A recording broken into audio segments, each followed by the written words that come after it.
Hey everyone, how are you today? This is another belated episode of the 215 Show. Today's topic, a little different than the norm. I was going to continue with last week's topic, and I'm sorry, I'm trying to cross my legs there, so this desk is kind of wobbly wonky. I wanted to continue with last week's topic, but there were some scheduling conflicts. So to close out this month, I wanted to kind of cover, I guess what you could say are some life tips, top business tips, things that would apply really in any avenue of our lives, okay? These come from a gentleman by the name of Trent Shelton. Now, I'm not sure if you know who he is. If you don't, you've been living under a rock in a cave. I suggest you Google him as soon as this Zoom video is over. He is a former NFL wide receiver. He has turned into one of the most impactful public speakers today. I have had the opportunity to be trained and hear from him on several different occasions. He's very into saying, hear my heart on this. And so I was part of a training program, if you will, a few weeks ago, and he had such great information. I was only able to write down a few. I'm kind of upset at myself. But he actually spoke on top tips. And I want to read these off to you. Now, the words are his tips. Sorry, allergies. Whew. These words are his tips, my definitions. Okay, so these top tips are coming from Trent Shelton. So I have to give him the credit for this. But the definitions you can find online. Okay. One of his top tips is commitment. Whether it is being a wide receiver in the NFL, that's a life commitment to a lot of people, training, et cetera, et cetera.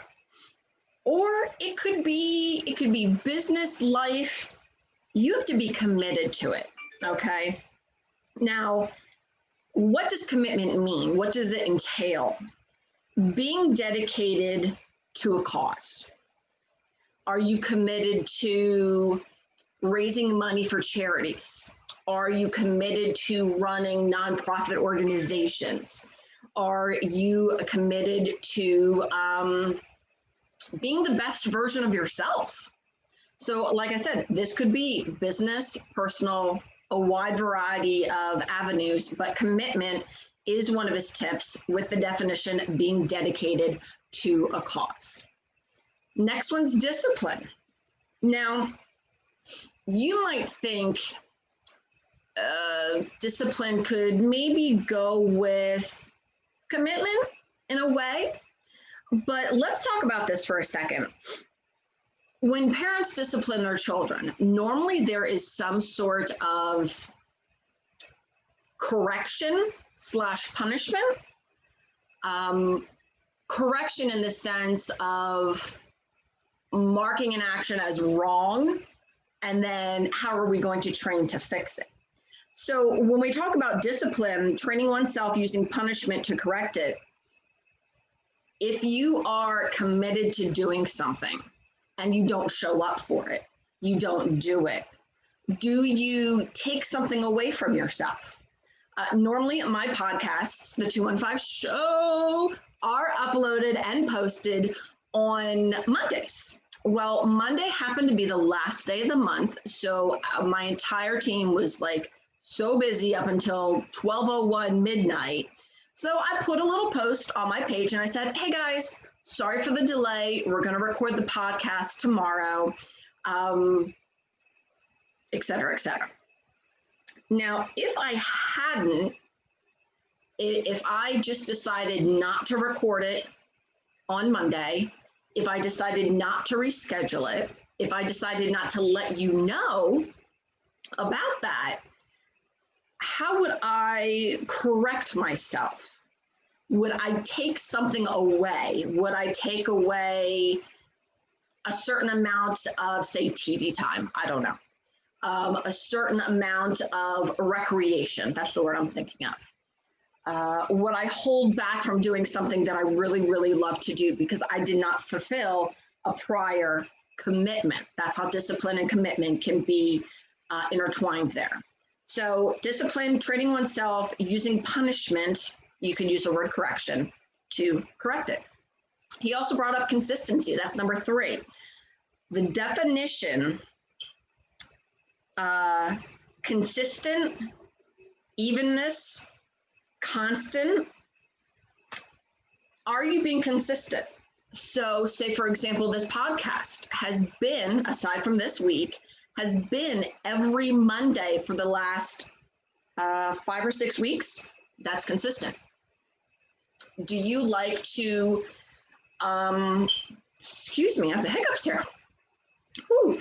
Do you like to post manifestation Mondays, workout Wednesdays, fallback Fridays, and you do it every Monday, every Wednesday, every Friday? That's consistency.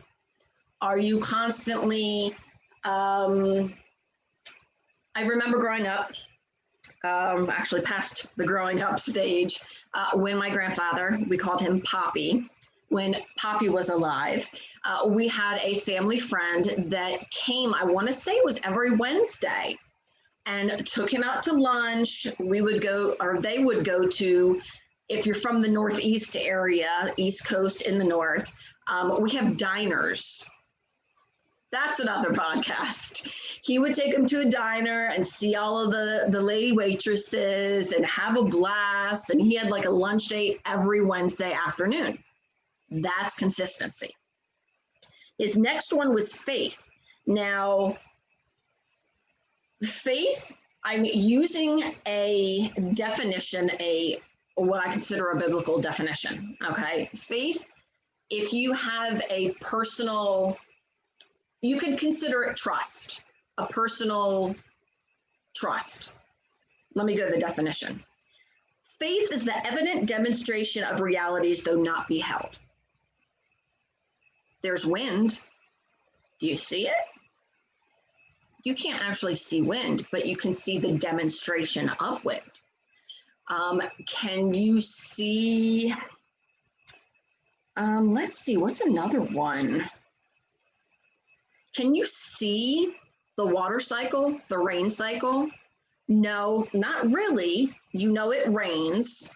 You can see the rain. You know that it flows out to sea, it evaporates, it goes back into the clouds, comes down when it rains. You don't see an actual cycle, but you have faith knowing that you know it rains and then it rains again. So you know there's a cycle, okay? There's a reality, you see something happening, you have faith or trust, if you will, that that is going to happen. Heart is his last one, okay? Now, the definition of heart, 2 of them. 1, center of emotion. 2, center of the total personality, intuition, feelings, or emotions. Now, this could be being dedicated and consistent with something close to your heart. Whether for me, it's breast cancer awareness, Alzheimer's awareness, let's see, I'm staring at my cat and I'm trying to think of the Houston Humane Society. Okay, that would be something that holds my heart. Okay, you might have other avenues, organizations, beliefs, things of that nature. So this is the center of the total personality, deals with the emotion, something that just grabs at your heartstrings. That would be kind of in line with that definition of heart. So I want to leave you guys with those 5 top tips. They can, and I'm so sorry about this.